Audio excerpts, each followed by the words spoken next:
El sabor metálico de la sangre aún me despierta por las noches. Me llamo Juan Carlos Herrera. Tengo 78 años, vivo en un pequeño apartamento en Zaragoza y cada mañana cuando me afeito frente al espejo veo la cicatriz que cruza mi cuello como un recordatorio permanente de aquella operación que jamás debió llamarse Nadie retrocedió. Era 1987. Yo tenía 49 años y acababa de regresar de una misión de paz en los Balcanes. Pensé que había terminado con las zonas de combate para siempre.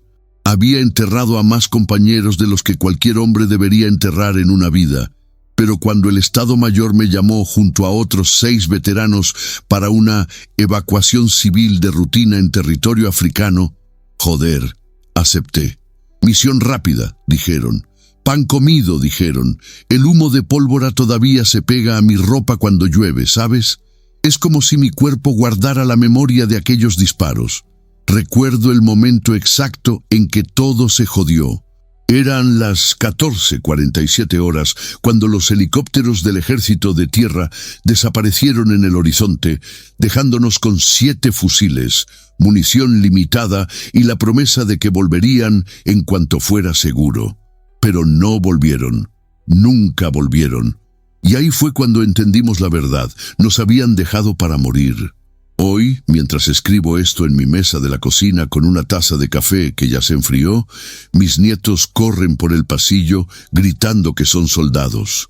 Sonrío con amargura. Si supieran lo que realmente significa llevar ese uniforme, me alisté en el ejército de tierra español a los 18 años, en 1956. Franquismo puro y duro. Mi padre había muerto en la guerra civil luchando por la República, y mi madre, bueno, ella nunca me perdonó que eligiera el uniforme.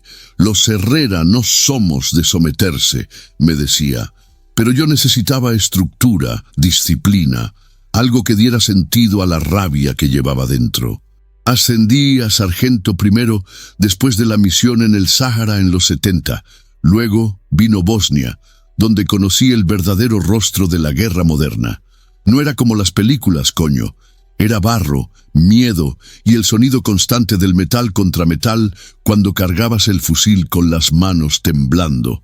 En el 87, cuando me llamaron para aquella operación en África Occidental, yo ya era un veterano curtido. Había visto morir a chicos de 20 años con las tripas colgando, había cargado ataúdes cubiertos con la bandera española, había escrito cartas a madres que nunca volverían a abrazar a sus hijos. Mi mujer Carmen me suplicó que no fuera. Tienes 49 años, Juan Carlos, ya has dado bastante por este país. Pero había algo en la voz del coronel Mendoza cuando me llamó. Algo urgente. Necesitaban veteranos de confianza para una evacuación en una zona técnicamente pacificada, donde las milicias locales estaban alterando el orden. Los otros 6 eran tipos que conocía de misiones anteriores. Miguel Doc Santamaría, 52 años, médico de combate que había perdido 2 dedos en Bosnia, pero seguía siendo el mejor para coser heridas bajo fuego. Antonio Ramírez, 45 años, francotirador, que podía poner una bala en la cabeza de un enemigo a 800 metros, pero no podía dormir sin pastillas desde que volvió de Líbano. José Luis, el Vasco, Etxebarria, 51 años, especialista en explosivos que hablaba poco, pero cuando lo hacía todos escuchábamos. Fernando García, 48 años, operador de radio que conocía cada frecuencia militar europea de memoria. Carlos Lobo López, 47 años, el más joven de nosotros, experto en combate urbano, y el único que aún creía que las guerras se ganaban. Y Rafael Moreno, 53 años, el veterano entre los veteranos, que había estado en más operaciones clasificadas de las que el propio ministerio recordaba. 7 lobos viejos para una misión de corderos, pensé cuando nos reunimos en la base de Zaragoza, pero cuando vi sus caras, todos teníamos la misma mirada. La mirada de hombres que han visto demasiado, pero no saben hacer otra cosa. Carmen me abrazó en el aeropuerto. Su perfume a jazmín Se mezclaba con el olor a queroseno de los aviones militares. «Vuelve entero», me susurró al oído. «Esta vez, por favor, vuelve entero». No sabía que esa sería la última vez que la vería con esa sonrisa. El vuelo duró 14 horas. 14 horas de silencio tenso mientras el Hércules C-130 del Ejército del Aire cortaba el cielo africano como una navaja oxidada. El aire dentro de la aeronave olía a combustible, sudor rancio y esa mezcla de aceite de armas que todo veterano conoce. Mis compañeros dormitaban con los fusiles HK-G36 entre las piernas, pero yo no podía cerrar los ojos. Algo en mi estómago me decía que esta vez era diferente. El coronel Mendoza nos había dado el briefing en una sala sin ventanas en la base de Zaragoza. Mapa desplegado sobre una mesa de metal frío, fotos aéreas borrosas, coordenadas escritas con tinta roja. «Caballeros», había dicho mientras encendía un cigarrillo que sabíamos que no debería estar fumando. «La situación es delicada pero controlable. República de Kumara, África Occidental. Ex colonia francesa, independiente desde 1963. Gobierno civil democrático, pero con tensiones tribales en la región norte». Doc Santa María se había inclinado sobre el mapa, señalando con su dedo mutilado una zona marcada en amarillo. «¿Qué tipo de tensiones, mi coronel?» «Milicias locales armadas. Nada que ustedes no hayan visto antes. Kalashnikovs viejos, RPGs caseros, machetes, gente desesperada haciendo ruido». Ramírez había soltado una risa seca. «Si es tan simple, ¿por qué nos necesitan a nosotros? ¿Por qué no envían a los chavales de infantería?» El coronel había hecho una pausa larga, demasiado larga. «Porque conocen el terreno, porque tienen experiencia en evacuaciones civiles complejas y porque...» Otra pausa. «Porque esto debe hacerse sin ruido mediático, sin banderas, sin héroes. Ahí debería haber hecho más preguntas, ahí debería haber presionado hasta conseguir la verdad completa, pero éramos soldados viejos, entrenados para obedecer primero y pensar después. El instinto militar es como una cicatriz, nunca desaparece completamente. El objetivo era simple, al menos sobre el papel: evacuar a 300 civiles españoles y europeos de la ciudad de Bakassi, en el norte de Kumara. Una empresa minera había estado operando allí durante 5 años, extrayendo diamantes con permisos gubernamentales legítimos. Familias enteras vivían en un complejo residencial construido alrededor de la mina. Ingenieros, médicos, maestros, niños que habían nacido allí y consideraban África su hogar. «Las milicias han tomado 3 pueblos cercanos», explicó Mendoza mientras movía fichas rojas sobre el mapa. «Nada violento hasta ahora, pero el gobierno de Yamena quiere evacuar preventivamente a todos los extranjeros antes de que la situación se complique». El plan era textbook militar. Llegada nocturna en helicópteros, establecimiento de un perímetro defensivo alrededor del complejo residencial, coordinación con las autoridades locales para organizar caravanas de evacuación hacia el aeropuerto de la capital y extracción en 72 horas máximo. 72 horas, repitió el vasco en voz baja, acariciando su barba gris. ¿Y si las milicias deciden atacar? «No lo harán», respondió el coronel con una seguridad que ahora, 35 años después, me suena a mentira pura. «Nuestros analistas han confirmado que solo buscan visibilidad política. Cuando vean uniformes españoles, se retirarán. Es un farol, caballeros. Están jugando al póker con cartas marcadas». Lobo López había levantado la mano como un escolar. «Apoyo aéreo disponible en caso de emergencia. Permanente. 3 Mirage F-1 en la base francesa de Chad a 40 minutos de vuelo, más un escuadrón de helicópteros de combate en stand-by». Mentira. Todo era mentira. El vuelo aterrizó en Yamena a las 03:30 horas locales. El calor africano nos golpeó como un mazo cuando se abrieron las puertas del Hércules. Incluso de madrugada, el aire era denso, cargado de arena y humedad. El aeropuerto era una pista de cemento agrietado, rodeada de edificios de adobe y metal corrugado. Nada glamoroso, nada tranquilizador. Un oficial local nos esperaba junto a 2 Land Rovers militares. Capitán Musa Diallo, un hombre delgado de unos 40 años con cicatrices de viruela en las mejillas y una sonrisa que no llegaba a los ojos. «Bienvenidos a Kumara, soldados españoles», dijo en un francés con acento cerrado. «La situación está evolucionando». «¿Qué significa evolucionando?», preguntó García mientras cargaba el equipo de radio en uno de los vehículos. «Las milicias han avanzado más de lo esperado. Tomaron el pueblo de Kassala ayer por la noche. Está a solo 20 kilómetros del complejo minero». Moreno, que había estado en silencio durante todo el vuelo, finalmente habló. «¿Cuántos hombres tienen?» «Nuestros informes hablan de unos 50 combatientes, mal equipados, mal entrenados, pero muy motivados». 50. Ese número se me quedó grabado en la mente durante el viaje por carretera hasta Bakassi. 7 contra 50 no estaba mal. Habíamos enfrentado peores odds en Bosnia, pero algo en la forma en que el capitán Diallo evitaba el contacto visual me ponía nervioso. La carretera hacia el norte era un sendero de tierra roja que serpenteaba entre colinas secas cubiertas de arbustos espinosos. Durante 2 horas no vimos nada más que paisaje vacío y el ocasional pastor con un rebaño de cabras esqueléticas.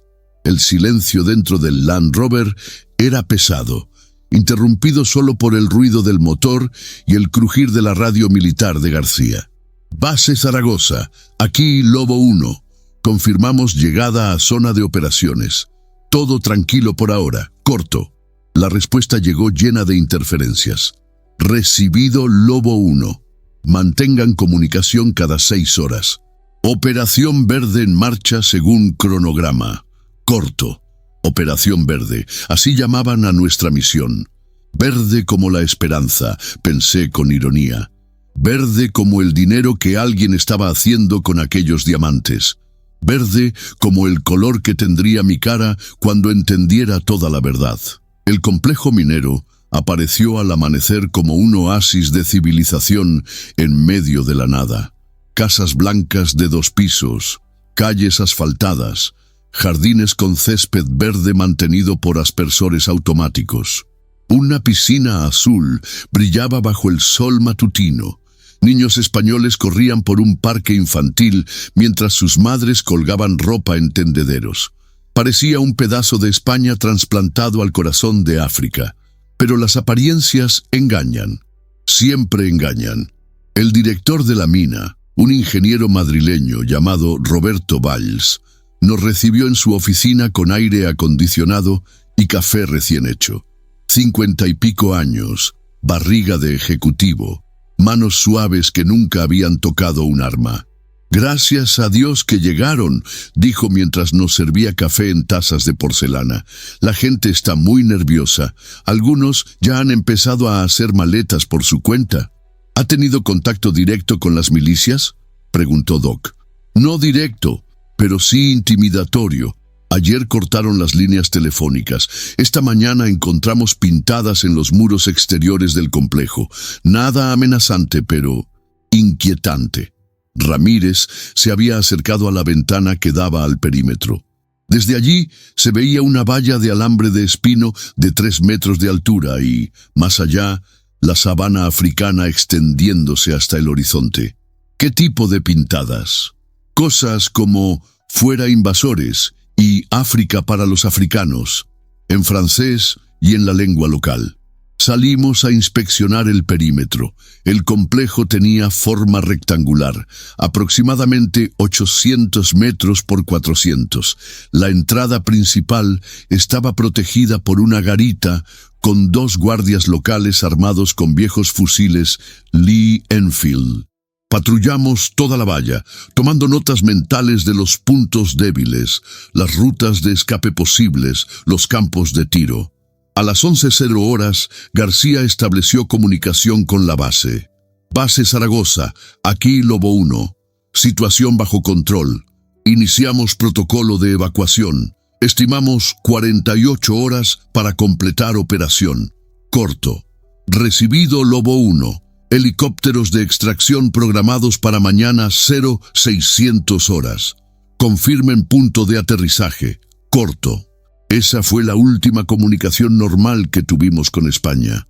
Porque a las 14:47 horas, exactamente como dije al principio de esta historia, los helicópteros desaparecieron en el horizonte. Y con ellos, todas nuestras certezas. La primera explosión nos pilló desayunando.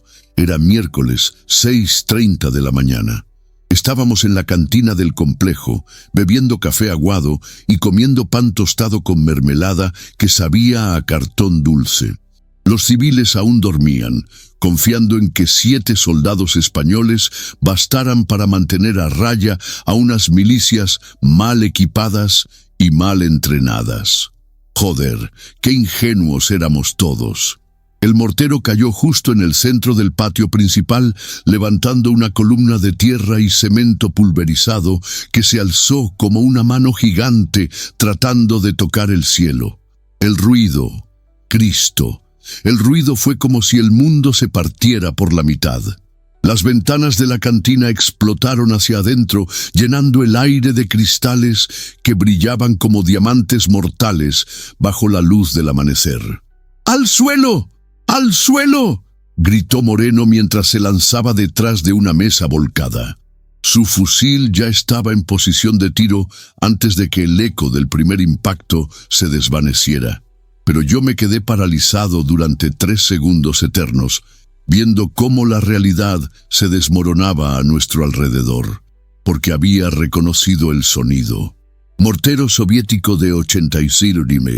Los mismos que habíamos enfrentado en Bosnia, los mismos que se suponía que estas milicias mal equipadas no deberían tener. La segunda explosión destrozó la garita de entrada. Vi a uno de los guardias locales salir volando como un muñeco roto, con los brazos extendidos en una parodia grotesca de vuelo.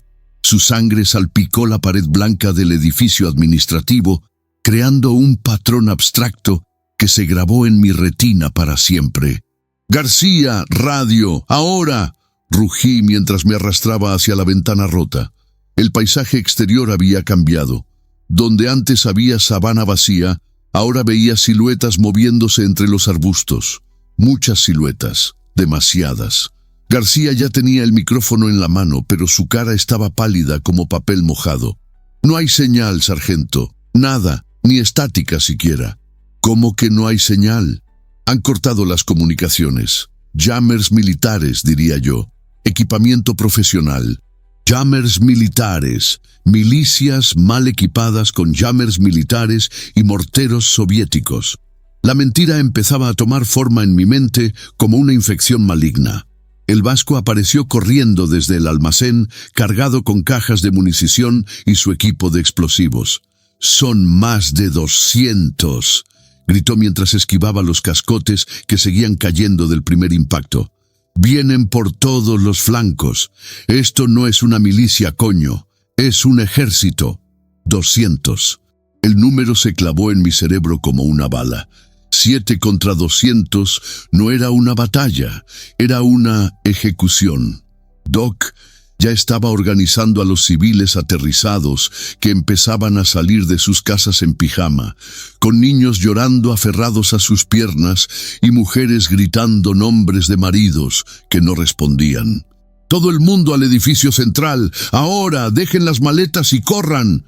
Roberto Valls, el director de la mina, apareció en ropa interior y con una pistola de la Primera Guerra Mundial temblando en sus manos blandas.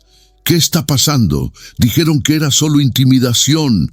Dijeron que no habría violencia». Lo agarré por los hombros y lo sacudí hasta que sus dientes castañetearon. «Escúchame bien, Roberto. Esto no es lo que nos dijeron. Nos han mentido. A ti, a mí, a todos». Pero ahora mismo eso no importa. Lo único que importa es mantener vivos a esos civiles. ¿Qué quiere decir con que nos han mentido? No tuve tiempo de explicarle que éramos peones sacrificables en un juego que no entendíamos, porque en ese momento Ramírez abrió fuego desde la azotea del edificio principal. El tableteo de su fusil de precisión HK-PSG-1 cortó el aire matutino como una máquina de coser industrial. 3 disparos secos, calculados, mortales. Desde mi posición pude ver caer a 2 atacantes entre los arbustos, mientras un tercero se retiraba cojeando y dejando un rastro de sangre en la tierra roja. «Ramírez, informe», grité hacia arriba. «Vienen en oleadas organizadas, equipamiento militar completo, AK-47, RPGs, chalecos antibalas. Esto no son bandidos, sargento». Lobo apareció a mi lado, con su G-36 humeando después de vaciar un cargador completo contra las sombras que se movían en la valla este. «Juan Carlos, tenemos que hablar ahora». Me arrastró detrás de un pilar de cemento mientras las balas silbaban sobre nuestras cabezas como avispas enloquecidas. Su cara estaba tensa, pero controlada. Era la expresión que ponía cuando había descubierto algo importante. «He estado pensando en el briefing del coronel», dijo, mientras cambiaba el cargador de su fusil con movimientos automáticos. «¿Recuerdas que mencionó que la empresa minera tenía permisos gubernamentales legítimos?» «Sí, ¿y qué?» «Anoche hablé con Roberto. Esta mina no extrae diamantes normales, Juan Carlos. Extrae diamantes de conflicto, los que se usan para financiar guerras civiles. Y según los documentos que vi en su oficina, el gobierno de Kumara lleva 6 meses tratando de cancelar sus permisos».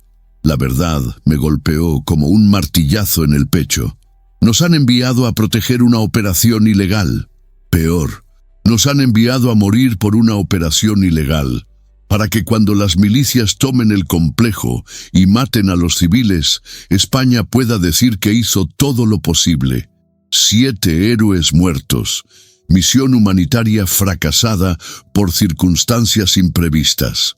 Una nueva oleada de morteros cayó sobre el complejo. Esta vez fueron 4 impactos simultáneos que hicieron temblar el suelo bajo nuestros pies como si hubiera un terremoto.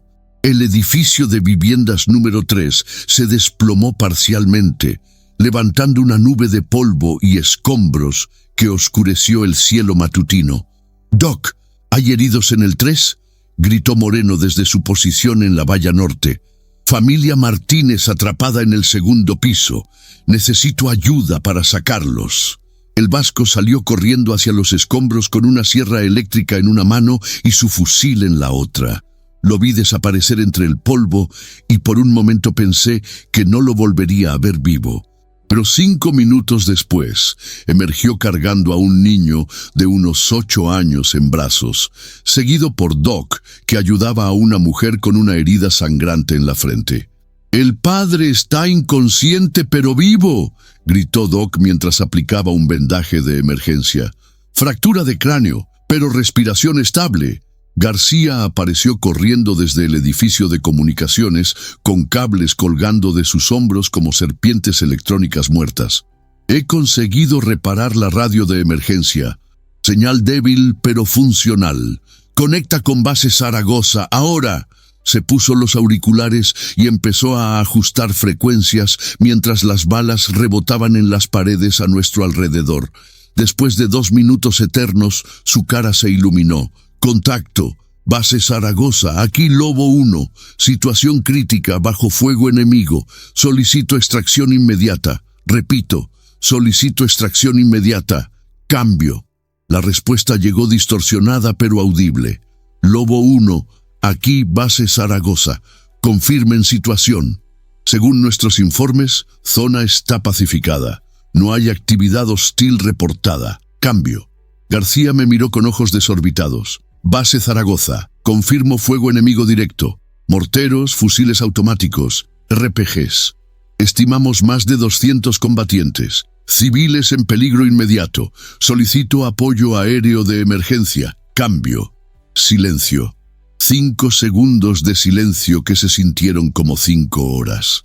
Lobo 1. Negativo para apoyo aéreo. Repito, negativo. Mantengan posición hasta nueva orden. En cambio y fuera. García se quitó los auriculares lentamente, como si pesaran toneladas. Sus manos temblaban. Juan Carlos, nos han abandonado. En ese momento, una voz amplificada por altoparlantes resonó por todo el complejo. Hablaba en francés con acento local, pero el mensaje era claro. Soldados españoles, están rodeados. Entreguen las armas y salgan con las manos en alto. Tienen 5 minutos para decidir. Después de eso, no habrá más advertencias. Moreno se acercó arrastrándose, con una herida de bala en el brazo izquierdo que sangraba a través de su uniforme. ¿Qué hacemos, sargento? Miré a mis 6 compañeros. Miré a los 300 civiles aterrorizados que se refugiaban en el edificio central. Miré hacia el horizonte donde se suponía que deberían aparecer nuestros helicópteros de rescate, y entonces tomé la decisión que cambiaría todo. Vasco, ¿cuántos explosivos tienes? Suficientes para volar toda la valla perimetral. ¿Por qué? Porque vamos a darles una lección que nunca olvidarán. García, graba un mensaje. ¿Qué mensaje? Agarré el micrófono de la radio y respiré profundo. El olor a pólvora quemada llenaba mis pulmones como incienso de guerra. A quien corresponda en Madrid, somos 7 soldados españoles abandonados en territorio hostil. Nos enviaron a proteger una operación minera ilegal con información falsa sobre la amenaza real. Esto no es una misión humanitaria, es un encubrimiento, y si morimos aquí, morimos sabiendo la verdad. Solté el micrófono y miré a mis compañeros. ¿Alguien quiere añadir algo? Doc sonrió con esa sonrisa triste que había perfeccionado después de tantos años viendo morir gente. Sí, que nadie retrocedió. A las 11:30 horas, cuando el sol africano ya convertía el complejo en un horno de cemento y sangre, apareció alguien que no esperábamos. Una mujer. Salió de entre los arbustos, con una bandera blanca improvisada, hecha con una camiseta atada a un palo de escoba. Caminaba despacio, con las manos visibles, sorteando los cráteres de mortero que habían convertido el patio principal en un paisaje lunar. Era africana, unos 30 años, vestida con uniforme militar pero sin insignias, y algo en su forma de moverse me decía que sabía exactamente dónde pisar para no activar las minas que el vasco había colocado durante la madrugada. ¡Alto el fuego!, grité a mis hombres. ¡Que nadie dispare! Ramírez mantuvo la mira de su fusil fija en la cabeza de la mujer, pero retiró el dedo del gatillo. ¿Qué coño hace una tía ahí fuera? ¿Es una trampa? La mujer se detuvo a 50 metros de nuestra posición y gritó en un español perfecto, sin acento. «Sargento Herrera, necesito hablar con usted. Solo 5 minutos». Que conociera mi nombre me puso los pelos de punta. Que hablara español como madrileña me hizo sospechar que esta guerra tenía más capas de las que habíamos imaginado. «¿Cómo coño sabe mi nombre?», murmuré a Lobo, que estaba a mi lado recargando su tercer cargador. «No lo sé, pero conoce nuestro idioma mejor que la mitad de los españoles que conozco». Decidí arriesgarme. Salí de mi refugio con las manos semivisibles, el G-36 colgado del hombro, pero listo para usar. Caminé hacia la mujer manteniéndome siempre en ángulo lateral para que Ramírez tuviera tiro limpio en caso de que fuera una trampa. Cuando llegué a 20 metros pude verla bien. Era hermosa de esa manera dura que solo tienen las mujeres que han visto demasiada guerra. Cicatrices pequeñas en las manos, músculos definidos en los brazos, ojos que calculaban distancias y rutas de escape automáticamente. Una soldado profesional. Sargento Juan Carlos Herrera, 49 años, natural de Zaragoza, veterano de Bosnia, dijo sin parpadear. Casado con Carmen Ruiz, 2 hijas, Elena y Patricia. Su madre se llama Dolores y vive en un apartamento de la calle del Pilar. Se me secó la garganta. ¿Quién eres? Capitán Aminata Diallo, Servicios de Inteligencia franceses. Hermana del capitán Moussa Diallo, que los recibió en el aeropuerto. Hermana del... Joder, ¿qué está pasando aquí? Lo que está pasando, sargento, es que usted y sus hombres son peones en un juego de ajedrez que involucra a 3 gobiernos, 2 compañías mineras y aproximadamente 50 millones de euros en diamantes de conflicto. Sentí como si me hubieran golpeado el estómago con un martillo. Explícate. Rápido. Aminata miró hacia los arbustos, donde sus hombres esperaban ocultos. Mi hermano no es oficial del ejército de Kumara. Es agente encubierto francés, igual que yo. Francia lleva 2 años tratando de desestabilizar las operaciones mineras españolas en esta región, porque compiten con nuestros intereses en Chad. ¿Estás diciendo que Francia está detrás de este ataque? Estoy diciendo que Francia armó y entrenó a las milicias locales para presionar a las empresas europeas competidoras. Pero no esperábamos que España enviara veteranos como ustedes. El plan era atacar, asustar a los civiles, forzar una evacuación rápida y reclamar la mina. Las piezas del puzzle empezaron a encajar en mi mente como balas en un tambor de revólver. Pero alguien en Madrid decidió enviarnos para morir aquí. Exacto. Su gobierno sabía que la operación minera era ilegal. Sabía que Francia iba a actuar y decidió sacrificar a 7 veteranos para poder lavarse las manos después. España sale limpia, Francia se queda con la mina y ustedes se convierten en héroes muertos que murieron defendiendo civiles inocentes. ¿Y por qué me estás contando esto? Aminata miró hacia el edificio central donde se refugiaban los civiles. Porque hay 17 niños ahí dentro, y mi hermano y yo tenemos hijos de la misma edad en Dakar. Esto se suponía que iba a ser una operación limpia, sin bajas civiles, pero mis superiores en París han dado órdenes de no dejar testigos. ¿Qué significa eso? Significa que van a matar a todos, civiles incluidos, y después van a culpar a las milicias locales descontroladas. El mundo se tambaleó bajo mis pies. 300 personas inocentes iban a morir por los juegos sucios de 3 gobiernos y el dinero de unos diamantes manchados de sangre. ¿Qué propones? Una salida, para ustedes y para los civiles. Sacó un mapa militar doblado del bolsillo de su chaqueta y lo extendió en el suelo entre nosotros. Era detallado, con anotaciones escritas a mano en francés. Hay una carretera secundaria que sale por el flanco oeste del complejo. Está bloqueada por mis hombres, pero yo puedo hacer que se abra durante 30 minutos. El tiempo suficiente para sacar a los civiles en convoyes hacia la frontera con Chad. ¿Y el precio? Que ustedes se queden, que mueran como héroes defendiendo la evacuación. Francia necesita víctimas españolas para justificar la intervención humanitaria posterior. Sentí una risa amarga subiendo por mi garganta. O sea, que morimos de todas formas. Pero los civiles viven y ustedes mueren como soldados, no como peones abandonados. Volví la cabeza hacia el edificio central. Podía ver caras asomándose por las ventanas rotas, niños con ojos asustados, madres abrazando bebés, hombres que no sabían disparar un arma, pero que habían tomado palos y cuchillos de cocina para defender a sus familias. ¿Cuánto tiempo tengo para decidir? 10 minutos. Después, mis superiores van a ordenar el asalto final. Y si digo que no, entonces todos mueren, ustedes, los civiles, y probablemente mi hermano y yo cuando regresemos a París con las manos vacías. Caminé de vuelta hacia mis hombres sin decir palabra. Mi mente era un huracán de cálculos tácticos, dilemas morales y rabia pura. Cuando llegué al refugio improvisado detrás del muro de cemento, 6 pares de ojos me miraron esperando órdenes.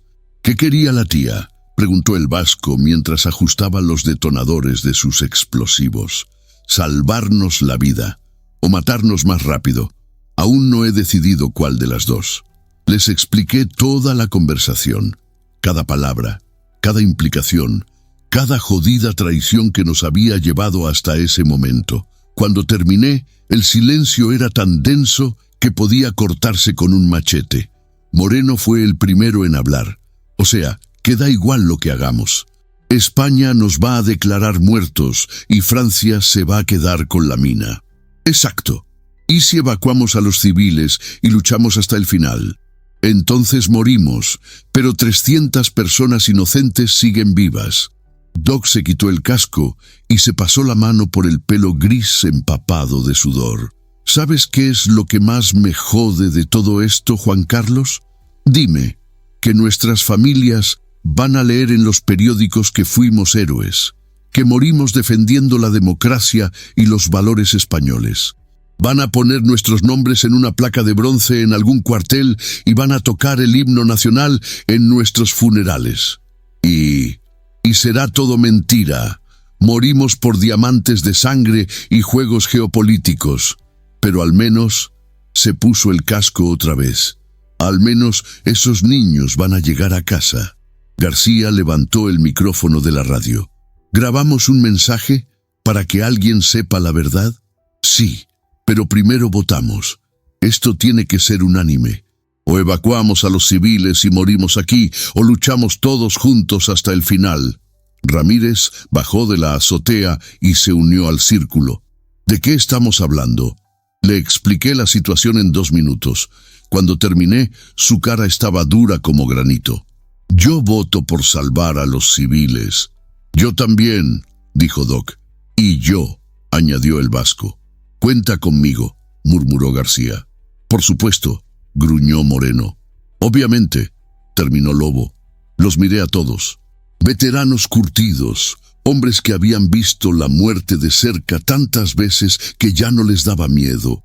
Padres, maridos, hermanos que iban a morir lejos de casa por un país que los había traicionado. Y todos habían elegido hacer lo correcto. Pues ya está decidido, dije mientras comprobaba mi fusil una última vez. García, pon en marcha esa radio. Vamos a grabar algo que van a recordar durante mucho tiempo. García encendió la radio con manos temblorosas mientras yo organizaba mis pensamientos. ¿Qué le dices al mundo cuando sabes que vas a morir en los próximos 30 minutos? ¿Cómo resumes 49 años de vida en un mensaje que tal vez nadie llegue a escuchar? Está grabando, sargento, murmuró García, ajustando los niveles de audio. Respiré profundo. El aire olía a pólvora quemada, sudor rancio y esa mezcla metálica de sangre y tierra que todo veterano conoce. A lo lejos podía oír a los niños llorando en el edificio central, esperando que 7 hombres viejos los salvaran de un infierno que no habían pedido. Mi nombre es Juan Carlos Herrera, comencé con la voz más firme que pude conseguir. Sargento primero del Ejército de Tierra Español, veterano de Bosnia, veterano del Sáhara, veterano de demasiadas guerras que España prefiere olvidar.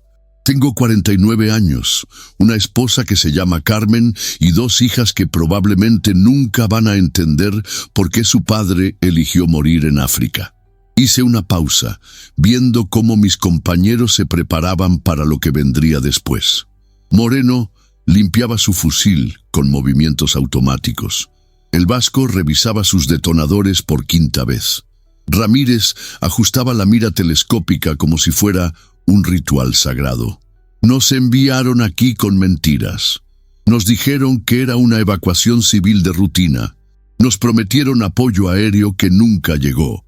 Nos aseguraron que las milicias locales eran bandidos mal armados. Todo falso, todo jodidamente falso. Doc se acercó y puso su mano en mi hombro. Sus ojos decían: cuenta toda la verdad, Juan Carlos, que se jodan todos. La verdad es que España está robando diamantes de conflicto en territorio africano. La verdad es que Francia quiere quedarse con esas minas y está usando milicias entrenadas para presionarnos. La verdad es que nuestro propio gobierno nos envió aquí para morir, para poder lavarse las manos después y decir que hicieron todo lo posible por salvar a los civiles. Lobo se acercó al micrófono. ¿Puedo añadir algo, sargento? Le pasé el micrófono. Su voz sonaba cansada pero controlada. Soy Carlos López, 47 años, de Sevilla. Quiero que mi mujer Isabel sepa que no morí por España. Morí por 300 civiles inocentes que mi país decidió sacrificar por dinero. Y quiero que mis hijos sepan que su padre eligió hacer lo correcto, aunque el precio fuera su vida. Uno por uno, todos hablaron al micrófono. Doc contó cómo había perdido 2 dedos salvando niños en Bosnia, solo para que los políticos firmaran tratados de papel que no servían para nada. Ramírez habló de las pesadillas que tenía cada noche desde Líbano, de cómo el ejército le había dado pastillas para dormir, pero nunca una explicación de por qué había visto morir a chicos de 20 años. El vasco, normalmente silencioso, gritó durante 2 minutos seguidos sobre cómo los vascos llevaban siglos muriendo en guerras que no eran suyas, mientras los políticos de Madrid se forraban con contratos militares. García fue el último. Se quitó los auriculares y habló directamente al micrófono con voz quebrada. Soy Fernando García, 48 años, de Valencia. Llevo 25 años manejando radios militares. He transmitido órdenes, coordenadas, informes de bajas, solicitudes de apoyo. Pero nunca, en 25 años, había transmitido mi propio obituario. Volvió a ponerme el micrófono en las manos. Las mías temblaban ligeramente, pero no de miedo, de rabia. ¿Sabéis lo que más me jode de todo esto? Que cuando muramos van a hacer películas sobre nosotros. Van a poner actores guapos interpretando nuestros papeles. Van a inventar discursos heroicos que nunca dijimos. Van a convertir esta traición en una historia de honor y sacrificio patrio. Me levanté y caminé hacia la ventana rota que daba al patio. Aminata seguía esperando mi respuesta, inmóvil como una estatua bajo el sol africano. Sus hombres permanecían ocultos, pero yo podía sentir sus miras láser apuntando hacia nosotros. Pero la verdad es esta, continué, volviendo al micrófono. Somos 7 soldados viejos abandonados por su propio país. Vamos a morir no por España, sino a pesar de España. Vamos a morir porque hay 17 niños ahí fuera que merecen llegar a casa con sus padres. Vamos a morir porque alguien tiene que pagar el precio de tanta mentira y tanta cobardía. Ramírez gritó desde la azotea. ¡Sargento! La francesa está perdiendo la paciencia. Sus hombres se están moviendo. 1 minuto más, le grité de vuelta. Me acerqué una última vez al micrófono. Esta parte iba dirigida directamente a Carmen, a mis hijas, a mi madre que nunca me había perdonado por elegir el uniforme. Carmen, mi amor, perdóname por no volver a casa, perdóname por elegir morir aquí en lugar de vivir como un cobarde. Sé que vas a odiarme durante mucho tiempo. Sé que vas a preguntarte por qué tu marido prefirió salvar a niños desconocidos antes que volver con sus propias hijas. La respuesta es simple, porque si no lo hago yo, ¿quién lo va a hacer? Mi voz se quebró ligeramente. Elena, Patricia, vuestro padre os quiere más que a su propia vida. Pero hay cosas que son más importantes que el amor individual. Hay cosas por las que vale la pena morir. Y esos niños que están ahí fuera son una de esas cosas. García me hizo una señal. La cinta se estaba acabando.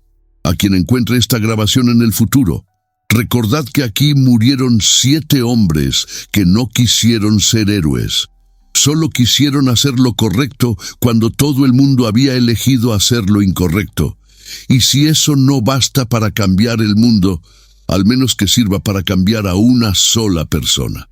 Apagué la radio y miré a mis compañeros, listos para convertirnos en leyenda. Doc sonrió con esa sonrisa triste que había perfeccionado después de tantos años. Joder, Juan Carlos, si vamos a morir, al menos que sea con estilo. Salí del edificio para darle mi respuesta a Aminata. Ella ya lo sabía por mi expresión, pero necesitaba oírlo. Acepto tu oferta, le dije. 30 minutos para evacuar a los civiles. Después tú y tus hombres pueden matarnos. ¿Estás seguro? Es irreversible. Llevo toda la vida siendo irreversible. No voy a cambiar ahora. Aminata asintió y se llevó un walkie-talkie a los labios. Habló rápidamente en francés, dando órdenes que no pude entender, pero cuyo significado era claro: abrir la ruta de escape. «Tienes mi respeto, sargento Herrera», dijo antes de dar media vuelta. «Y tú el mío, capitán Diallo. Cuida de esos niños». Volví corriendo hacia el edificio central. Era hora de salvar 300 vidas y de entregar 7. La evacuación duró exactamente 28 minutos y 30 segundos. 28 minutos para sacar a 300 personas aterrorizadas de un complejo minero convertido en zona de guerra. 28 minutos para cargar autobuses, camiones, coches particulares y hasta una excavadora que Doc consiguió poner en marcha. 28 minutos para despedirse de la vida que habíamos conocido y abrazar la muerte que habíamos elegido. Roberto Valls fue el último civil en subir al autobús principal. Antes de marcharse, se acercó corriendo hacia mí con lágrimas en los ojos y algo en la mano. «Sargento, tome esto», me dijo, entregándome una pequeña grabadora digital. «He registrado todo lo que ha pasado aquí. Sus conversaciones con la francesa, las mentiras del gobierno, todo. Prométame que alguien lo encontrará». «Te lo prometo, Roberto. Ahora vete. Cuida de esas familias». Lo vi alejarse en el último vehículo, un Land Rover lleno de niños que agitaban pequeñas banderas españolas por las ventanillas. Niños que no entendían que esas banderas estaban manchadas con la sangre de 7 hombres que su propio país había traicionado. Cuando el convoy desapareció en una nube de polvo rojo hacia la frontera con Chad, nos quedamos solos. 7 soldados veteranos en un complejo vacío, esperando la muerte bajo un sol africano que parecía querer derretir el mundo entero. «¿Algún arrepentimiento?», preguntó Moreno mientras comprobaba su munición por última vez. «Solo uno», respondí: «que hayamos tardado tanto en entender que éramos prescindibles». El ataque final comenzó a las 15:15 horas. Vinieron de todos los flancos simultáneamente, como una ola humana armada con kalashnikovs y gritando consignas en francés y lenguas locales que no entendíamos. Pero ya no importaba entender, solo importaba resistir. Ramírez abrió fuego desde la azotea, abatiendo a 6 atacantes en los primeros 10 segundos. Su puntería seguía siendo perfecta después de tantos años. El vasco detonó las minas del perímetro este, creando una barrera de fuego y humo que detuvo el primer asalto. Doc disparaba ráfagas cortas y precisas desde la ventana del edificio médico, gritando «¡Por los niños!» cada vez que vaciaba un cargador.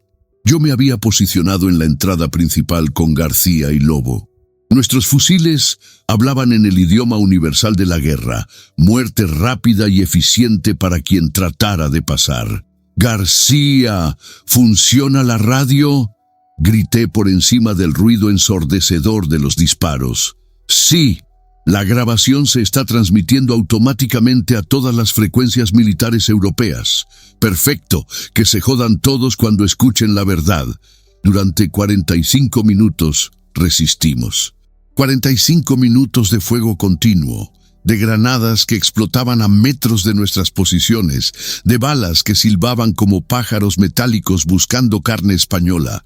Matamos a muchos de ellos, demasiados, pero por cada enemigo que caía, aparecían 3 más. Moreno fue el primero en caer. Una bala de francotirador le atravesó el pecho mientras recargaba detrás de un muro de cemento. Lo vi desplomarse con una sonrisa extraña en los labios, como si finalmente hubiera encontrado la paz que había estado buscando desde Bosnia. «Moreno está down», gritó el vasco, pero ya era tarde para ayudarlo. García cayó 5 minutos después, con una granada que explotó demasiado cerca de su puesto de radio. Sus últimas palabras fueron: «La transmisión sigue funcionando». Ramírez aguantó en la azotea hasta que se quedó sin munición. Lo vi bajar corriendo las escaleras con su fusil convertido en garrote, golpeando cabezas enemigas hasta que una ráfaga de Kalashnikov lo derribó en el último escalón. Murió peleando como el soldado que siempre había sido. El vasco se voló junto con 12 atacantes cuando activó su última carga explosiva. Su cuerpo desapareció en una nube de fuego y metralla, pero se llevó consigo a media docena de enemigos que trataban de flanquearnos por el oeste. Doc resistió hasta el final, curando nuestras heridas entre disparos, manteniendo vivos a Lobo y a mí cuando ya deberíamos haber caído. Una bala perdida le atravesó la garganta mientras aplicaba un torniquete a mi brazo izquierdo. Se desangró en silencio, con las manos aún tratando de salvar vidas ajenas. Quedamos Lobo y yo, 2 veteranos de casi 50 años luchando contra un ejército en un complejo vacío bajo el sol implacable de África. Nos habíamos quedado sin munición, sin granadas, sin esperanza, pero no sin honor. ¿Sabes qué, Juan Carlos?, me dijo Lobo mientras usaba su fusil vacío como bastón para mantenerse en pie. Tenía una herida de bala en el estómago que le manchaba el uniforme de rojo oscuro. Dime, ¿ha valido la pena? Joder, ha valido la pena. La última carga enemiga llegó como una avalancha humana. Cientos de hombres gritando, disparando, corriendo hacia nosotros con machetes brillando bajo el sol. Lobo y yo nos pusimos espalda contra espalda como habíamos hecho tantas veces en Bosnia y esperamos el final. ¡Por España!, gritó Lobo, aunque sabíamos que España nos había traicionado. ¡No!, le grité de vuelta. ¡Por nosotros! ¡Por los que eligieron hacer lo correcto! Los disparos me alcanzaron en el pecho, en el brazo, en la pierna. Sentí cómo la vida se me escapaba como agua por un colador roto.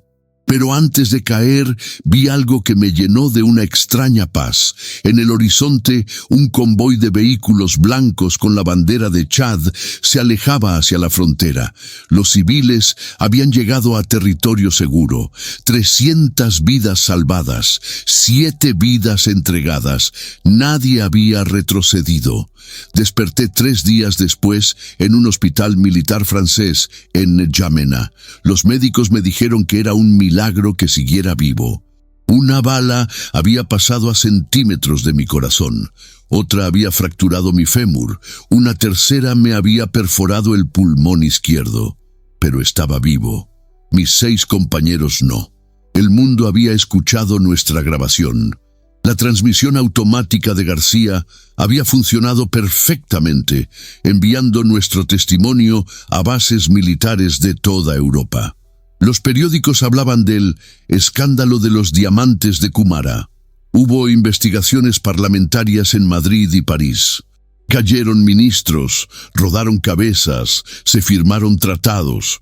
Pero eso no devolvió la vida a Rafael Moreno, a Fernando García, a Antonio Ramírez, a José Luis Echevarría, a Miguel Santamaría o a Carlos López. Volví a España como héroe nacional. Me dieron medallas, condecoraciones, pensiones de invalidez.